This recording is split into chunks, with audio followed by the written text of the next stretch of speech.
साथियों नमस्कार। आज के वीडियो में हम बात करेंगे न्यूनतम मजदूरी दर को लेकर। साथियों, हाल ही में केंद्र सरकार के द्वारा न्यूनतम मजदूरी की दर में वृद्धि की गई है, लेकिन क्या ये बढ़ी हुई दर सभी श्रमिकों को मिल पा रही है? ये सबसे बड़ा सवाल है। तो आज के इस वीडियो में हम इसी मुद्दे पर बात करने वाले हैं कि जो न्यूनतम मजदूरी की दर है वह बढ़ तो गई है, लेकिन क्या सभी मजदूरों को ये बढ़ी हुई दर मिल रही है या नहीं मिल रही है, और आखिर नहीं मिल रही है तो इसके पीछे क्या कारण है, न्यूनतम मजदूरी की दर क्या है और क्या कहता है न्यूनतम मजदूरी की दर का कानून। इन सब बिंदुओं पर आज हम विस्तार से इस वीडियो के माध्यम से चर्चा करने वाले हैं।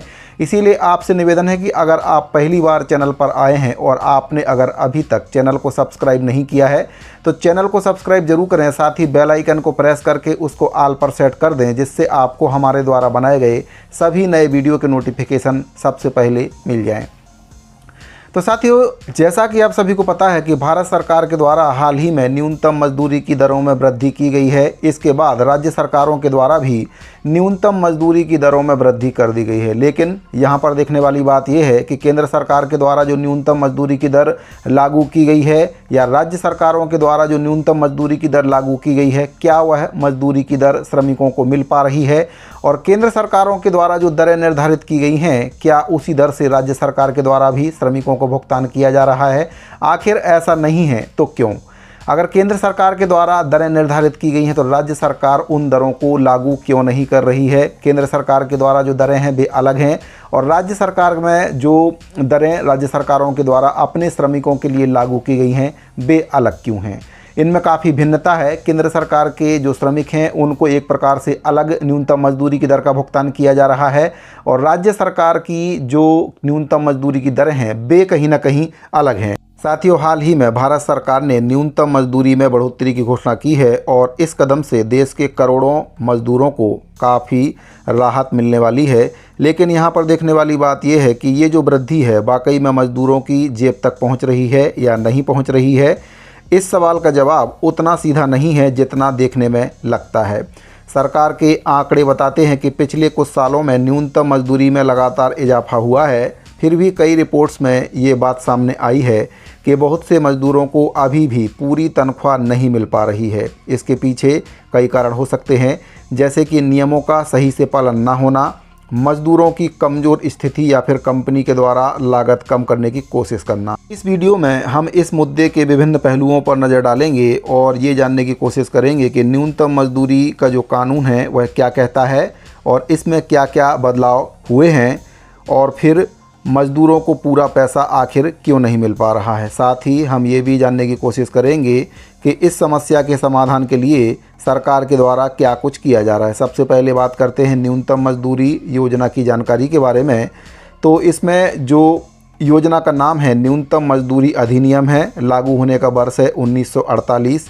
इसका जो उद्देश्य है श्रमिकों को शोषण से बचाना और उचित वेतन सुनिश्चित करना। लाभार्थी की बात करें तो असंगठित क्षेत्र के मजदूर और कर्मचारी इसमें लाभार्थी हैं। न्यूनतम मजदूरी तय करने वाला केंद्र और राज्य सरकारें इसमें हैं। संशोधन की अवधि की बात करें तो हर 5 साल में या ज़रूरत पड़ने पर इसमें आवश्यक संशोधन किए जाते हैं। वर्तमान केंद्रीय न्यूनतम मजदूरी की अगर बात करें तो 178 प्रतिदिन अकुशल श्रमिकों के लिए वर्तमान में न्यूनतम मजदूरी की दर है। लागू होने की जो तिथि है 1 अक्टूबर 2023 से, तो इसमें 1 अक्टूबर 2023 से ये दरें लागू की गई हैं। अब बात कर लेते हैं कि न्यूनतम मजदूरी में बढ़ोतरी क्या है।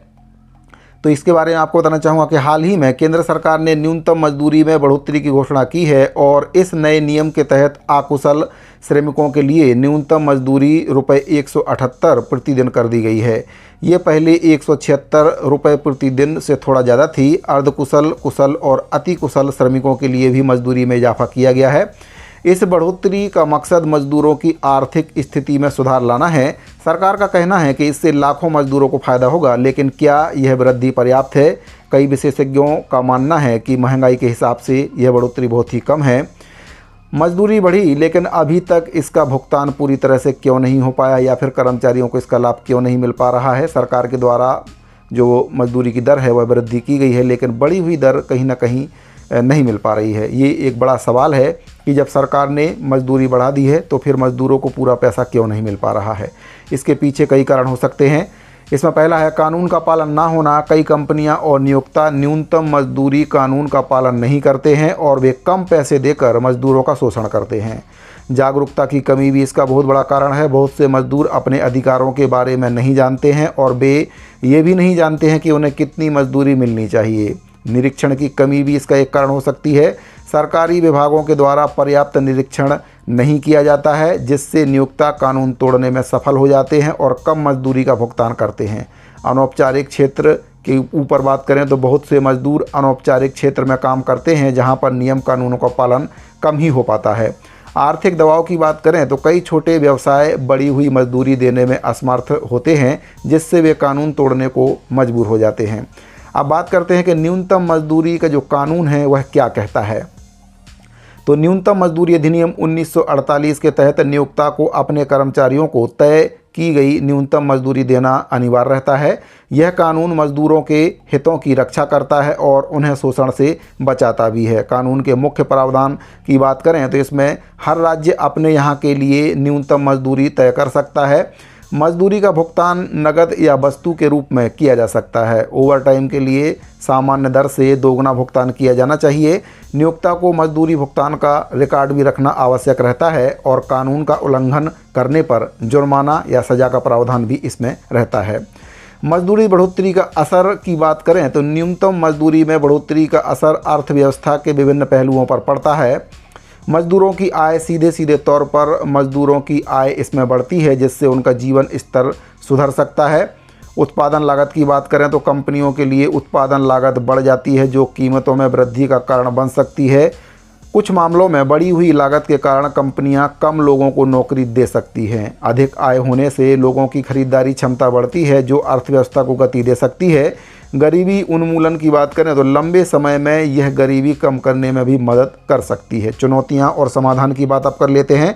तो न्यूनतम मजदूरी कानून को लागू करने में कई प्रकार की चुनौतियां हैं, जैसे कि निरीक्षण की कमी। सरकारों को निरीक्षण तंत्र को मजबूत करना चाहिए। नियमित जांच से कानून का पालन सुनिश्चित किया जाना चाहिए। जागरूकता की कमी है, उसको बढ़ाना चाहिए। मजदूरों को उनके अधिकारों के बारे में शिक्षित करना जरूरी है और इसके लिए जागरूकता अभियान चलाया जा सकते हैं। दंड के प्रावधान की बात करें तो कानून तोड़ने वालों के खिलाफ सख्त कार्रवाई होना चाहिए और जुर्माने और सज़ा के प्रावधानों को और भी कड़ा किया जा सकता है।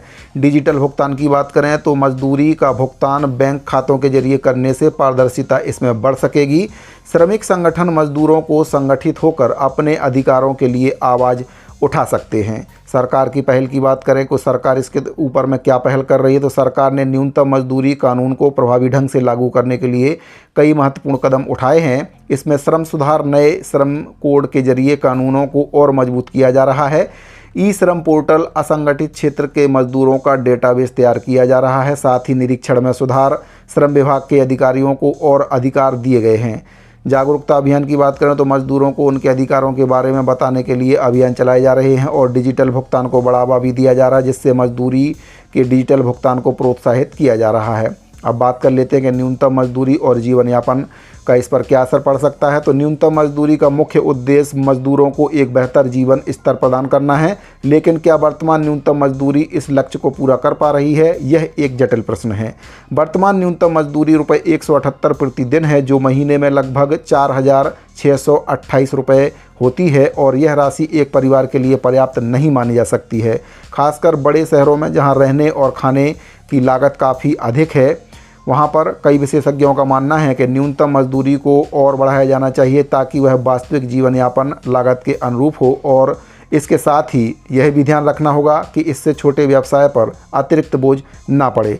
तो साथियों, न्यूनतम मजदूरी को लेकर एक काफ़ी महत्वपूर्ण जानकारी प्राप्त हो रही थी, जिसमें जो सरकारें हैं वे न्यूनतम मजदूरी में वृद्धि तो करती हैं, लेकिन उसका जो फ़ायदा है वह कहीं ना कहीं मजदूरों को नहीं मिल पाता है और वे आज भी जानकारी ना होने के कारण पुरानी मजदूरी पर काम करते रहते हैं। उनको ये पता ही नहीं है कि सरकार के द्वारा न्यूनतम मजदूरी में वृद्धि कर दी गई है। वे अपने अधिकारों को नहीं जानते हैं, जिस वजह से उनको इसका खामियाजाना उठाना पड़ रहा है और पुरानी वेतन की जो दरें हैं उसी पर वे काम कर रहे हैं, क्योंकि उनको इस बारे में पता ही नहीं है कि सरकार के द्वारा न्यूनतम मजदूरी की दरों में भी वृद्धि कर दी गई है। तो न्यूनतम मजदूरी से संबंधित ये बहुत ही महत्वपूर्ण जानकारी प्राप्त हो रही थी। सरकारों के द्वारा न्यूनतम मजदूरी की दरें बढ़ाई जा रही हैं, लेकिन वे कहीं ना कहीं श्रमिकों को नहीं मिल पा रही हैं। अगर आप भी एक श्रमिक हैं और आप न्यूनतम मजदूरी के तहत काम करते हैं तो अपनी राय इस कमेंट बॉक्स में ज़रूर बताइए, और इस पूरे मैटर पर आपकी क्या राय है उसके बारे में भी ज़रूर बताइए। जानकारी अगर आपको अच्छी लगी हो तो वीडियो को लाइक और अपने अन्य साथियों को शेयर जरूर करें। इस वीडियो फिलहाल इतना ही, मिलते हैं अगली वीडियो में। अभी के लिए दीजिए इजाज़त, धन्यवाद।